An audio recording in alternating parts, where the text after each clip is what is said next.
Thank you very much, and thank you for the kind words. I don't have PowerPoint, so just look at me. And I walk around like every neuropsychologist with a stopwatch, so to make sure that I will not exceed the time allotted to me. Okay. So my presentation is based on what happened to our trauma. How was it transmitted from one generation to another? And what is the status of this trauma today? So it's about the transformation, because a trauma does not stay constant. It is transmitted transgenerationally, and it evolves. So my presentation is based on this. In recent decades, the causes and ramifications of post-traumatic stress disorder, PTSD, on individual victims have been extensively studied. Lately, a related concept emerged to include collective trauma, which is experienced by a group of people who share the same traumatic calamities. As Dr. Catharsis mentioned, natural disasters, wars, and genocides are known to inflict perpetual suffering in a group of people for generations. Collective trauma of this magnitude is known to shape behavior, patterns of thinking, feeling, identity formation, and ways of perceiving the world. Some scientists have focused their efforts on ways of healing, like Dr. Miller just mentioned, providing treatment to groups of people with collective trauma. There is evidence that collective trauma may be alleviated through cohesive and collective efforts, like mentioned, such as recognition of the initial trauma, validation, affirmation, remembrance, solidarity, and communal therapy, just mentioned. However, rehabilitation of survivors and their offspring becomes extremely difficult when an entire nation has experienced such severe traumas, as long as social causes are not addressed and perpetrators continue to enjoy impunity. Other researchers were more interested in prevention of genocide, in which models of consequential thinking was a central theme. In this regard, social learning theory has been employed to shed light on this subject matter. So social learning theory postulates that learning is a cognitive process that takes place in a social context and occurs purely through observation or direct instruction. Based on this, repetition of a behavior may or may not occur depending on the consequential outcome of the observed behavior. Therefore, extermination, genocide, Holocaust, and mass violence should be sanctioned by the international community. And this sanction is not just because to condemn it, but we're condemning to deter future genocides. So it's an international responsibility.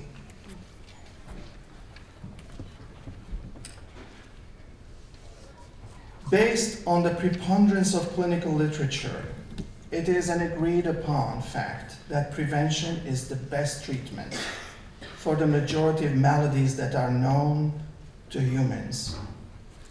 Several studies have been published on transgenerational psychological consequences of the Holocaust, and a few about the Armenian genocide.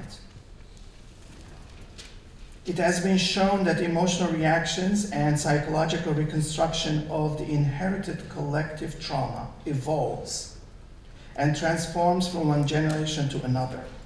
In this regard, research has shown that children of genocide and Holocaust survivors tended to idiosyncratically internalize the incomprehensible horrors harbored by their parents. What does this mean? It means that when we hear about a horror story, we reconceptualize that story. We make it our own in an idiosyncratic manner. It becomes mine. not any longer my parents. The impact of transgenerational trauma on the second and third generation included increased vulnerability to PTSD, poor adjustment, and having a distinct characterological organization. Conversely, some of the studies conducted have even shown resilience, like Dr. Miller just mentioned. The process of adapting well in the face of adversity, trauma, tragedy, threats, or even significant sources of stress.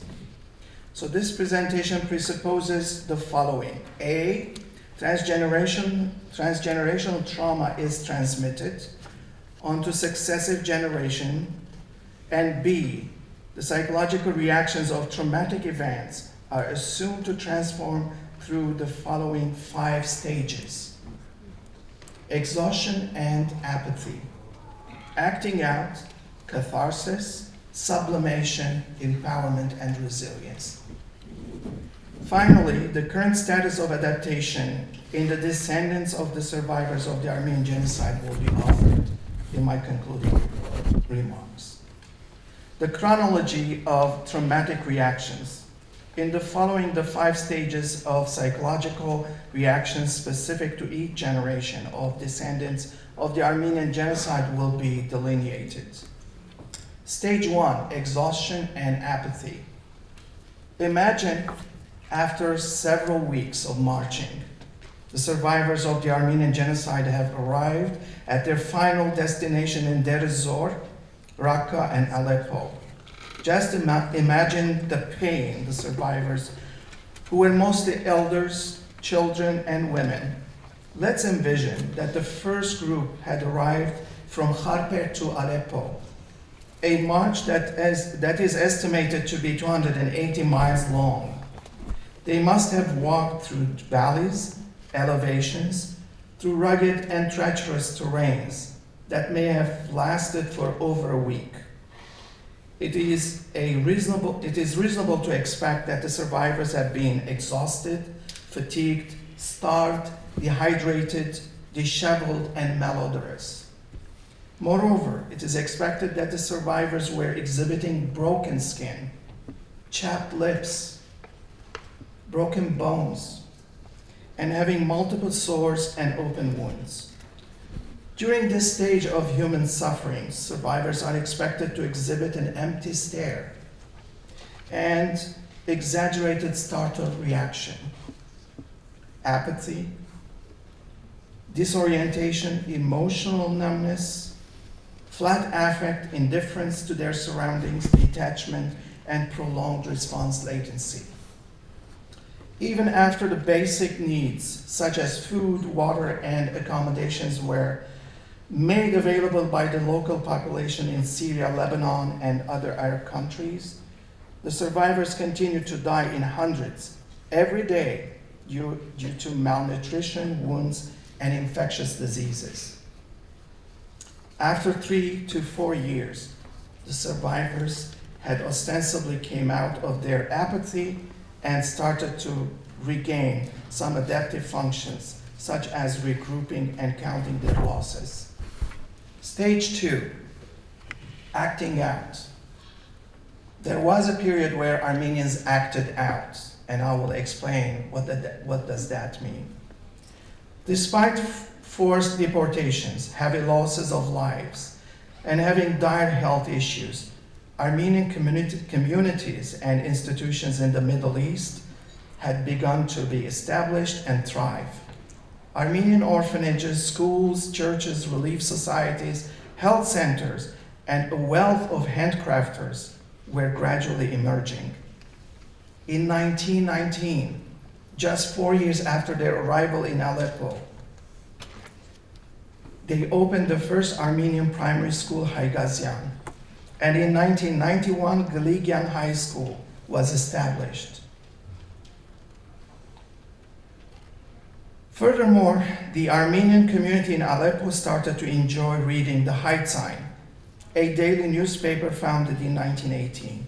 And in 1927, the first Armenian hospital was operational and was the only medical center to own an X-ray machine in the entire region. By now, the Turks have been driven out of those lost host countries, and French mandates ruled Syria and Lebanon. In this new era, real danger of annihilation had subsided.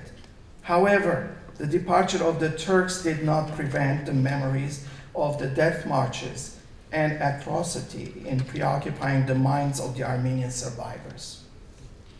Wording of their traumatic experiences is by now surfacing, and the survivors are trying to collectively make sense of what had happened. At this point, the survivors were likely experiencing numerous intrusive flashbacks during the day and frightening nightmares during sleep. What complicated the recovery of this newly emerging community was a series of catastrophic political events that came to change the destiny of the diaspora. On August 10, 1920, the Versailles Treaty was signed, in which Kars, Ardahan, and Batumi were reintegrated into the Ottoman Empire again.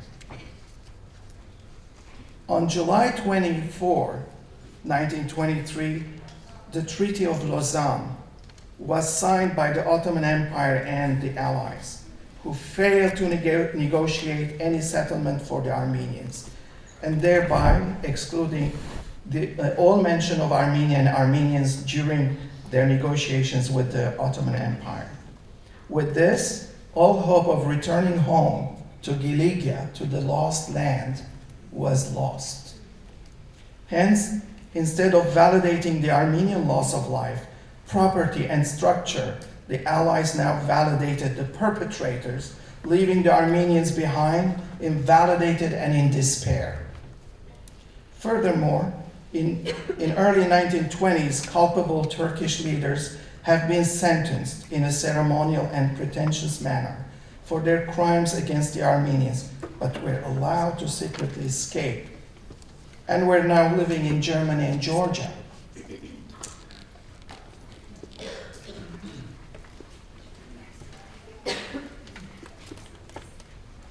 So, in the meanwhile, frequent denial of their plight had angered Armenians, who were constantly met with indifference by the Turkish leaders. I shall use a quote by Judith L. Herman, which describes this situation very elegantly. She says, "In order to escape accountability for their crimes, the perpetrators did everything in their power to promote forgetting in their victims. If secrecy fails, the perpetrators attacked the credibility of their victims. If they cannot silence the victims absolutely, they tried to make sure no one listened. The Turks not only committed the heinous crimes, but also attempted to invalidate the realities of the genocide until today. Invalidation is a process in which individuals are dictated that the opinions and emotions they hold are invalid, irrational, selfish, and insignificant and insane and wrong. This is what invalidation does to every person. Hence, some Turkish scholars actively and audaciously attempted to distort realities about the Armenian genocide in an attempt to minimize it to nothing more than collateral damage of World War I. Under these circumstances, acting out was inevitable and came to be the predominant reaction of this stage. Acting out refers to carrying into action repressed impulses that have surfaced onto conscious level. By enacting anger and despair, tension release is enabled. As a result of these frustrations, a total of 35 attacks on Turkish diplomats were conducted on the hands of the Armenians.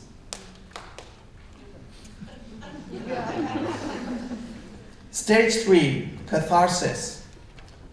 By the middle of the 20th century, behaviors of acting out were fading as the stage of catharsis was now emerging.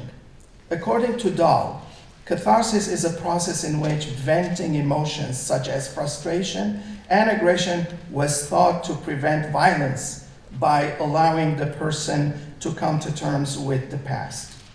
However, some experts believe that the scientific community has largely refuted and abandoned catharsis theory, and if anything, scientists were now looking to understand why venting anger led to a higher subsequent aggression. In contrast, proponents of catharsis theory, such as Jung and Lurch, postulated that at a psychological level, all negative emotions connected with past incidents needed to be released in order to move beyond a cycle of retaliation to something more positive. Therefore, verbalizing the chronological aspects of experienced trauma, the manner in which these events are conceptualized, symbolized, and processed are examples of process-based catharsis. In this process, repressed emotions are redirected through channels of differentiation, cognition, and emotional integration. Studies on this topic are delineated below and are discussed in light of cathartic manifestations that were expressed by the descendants of the survivors of the Armenian Genocide and the Jewish Holocaust. A study conducted by Dr. Ani Kalajian, who was supposed to present today, she will Skype us today. So she revealed that in her study that offspring of genocide survivors retained memories that included a combination of anxiety, confusion, and curiosity. In recalling these memories, participants expressed deep sadness, helplessness, and a sense of being overwhelmed, paralyzed, and experienced intense psychic pain.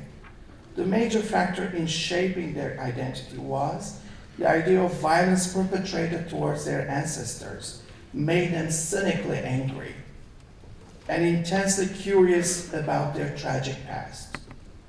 Dr. Haas will present today.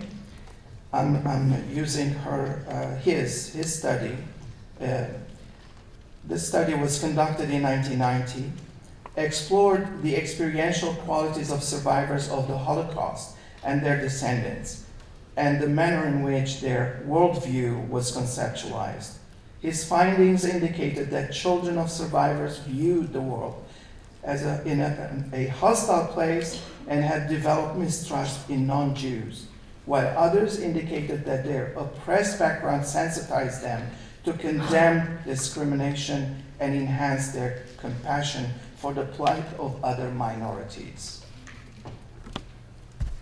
What does that mean? I have 1 minute? Okay. So let me then jump to cathartic. All right. Okay.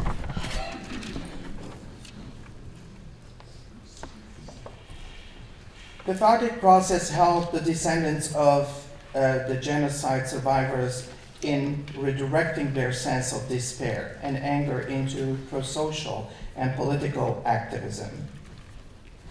Sublimation was during this stage it developed into sublimation rather than we continue to do acting out or cathartic work. Armenian political activists have tirelessly tried to capture the attention of world leaders to bring about a resolution to recognize the Armenian genocide. There seemed to be an overall need to achieve validation and reaffirmation of the pain inflicted on their ancestors and the pain passed down onto them. The collective efforts of Armenians today have resulted in the official recognition of the Armenian genocide by 22 countries, 44 states of the Union, and by His Holiness, Pope Francis, who in the most ceremonial and brave manner declared Armenian deaths first genocide of 20th century.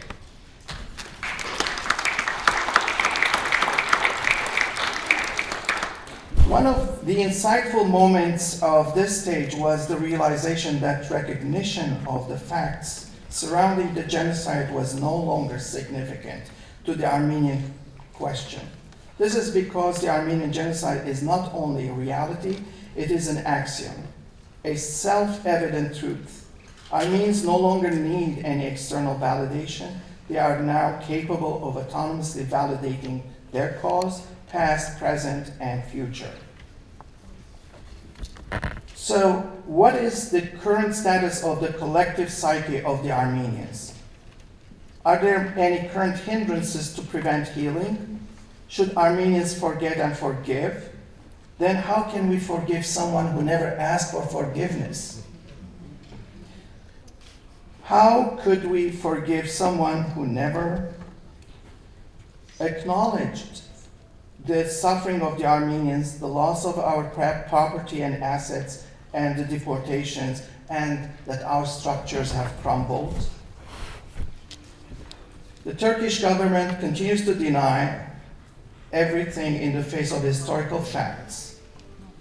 However, as mentioned earlier, the key to empowerment is having the capacity to autonomously provide validation to ourselves as Armenians. Presently, we are empowered because we can think soundly, we are capable of clearly hearing our inner voice and each other's voices. We're able to freely express our beliefs and realize that the Turkish plan has failed. The truth is, we are here today, alive, thriving, and we are having a conference not only about the Armenian genocide, but about the Greek, Assyrian, Rwandan, the Bosnian, and the genocide of the Southern Sudanese who live in Darfur, and most recently the plight of the Yazidis and the Syrian refugees. Concluding remarks, 1 minute. The commitment of a genocide is a tripartite process. It takes a group of victims, it takes perpetrators and bystanders. Indian Americans, Armenians, Jews, Cambodians, Rwandans, Bosnians, and Southern Sudanese are doing their part in describing the suffering and life after genocide. Countries like Germany and Turkey are the perpetrators and should be in the forefront of research to honestly describe their honest experiential challenges passed down onto them from the Ottomans and by the Nazis. I, as a psychologist, therefore encourage my fellow Turkish psychologists to take a joint initiative, to reach out, to engage in process-based catharsis, to sublimate and work hard to bring reconciliation and peace in the world. On this side of the aisle, we suffered and cried out loud for validation from you. We eventually found it, certainly not from you, but autonomously from within. We as psychologists, our expertise is understanding human suffering. Therefore, we recognize that the Turks are hanging so tight onto repression and denial to avoid the bitter feelings of guilt and shame and disdain that was brought onto them by their ancestors, the Ottomans. We also recognize it is a transgenerational guilt and shame brought upon them from their Ottoman ancestors. My fellow Turks, there is still hope. The wheel has been already invented. Germany is a good example. Armenians have sublimated and are resiliently empowered. We will seek justice. Our recovery has begun, but we are still not healed. In the meanwhile, with wounds that are still open, we're one with the survivors of genocides around the world. We're hoping Turkish intellectuals and psychologists will join our forces to combat injustice and genocide in the world. Thank you.